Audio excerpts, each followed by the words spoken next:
கைவிளக்கேந்திய காரிகை Florence Nightingale இங்கிலாந்தில் பிறந்த நாளை வையகம் கொண்டாடும் செவிலியர் தினமாய்.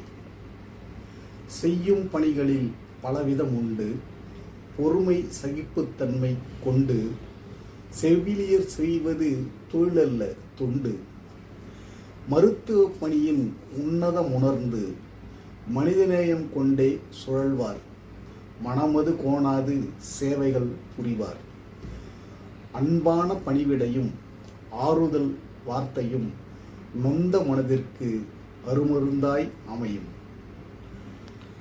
நோயின் தாக்கத்தை வெகுவாய் குறைக்கும், புன்னகை மாறாது அசராது சோராது புத்துணர்வு பொங்க சேவகம் புரிவார். கால நேரம் கருதாமல் பாரபட்சம் பாராமல் கடமையே கண்ணாய் கருணையுடன் உழைப்பார். கவனிப்பில் நோயாளிக்கு கடவுளாய் தெரிவார். ஹாப்பி நர்சஸ் டே.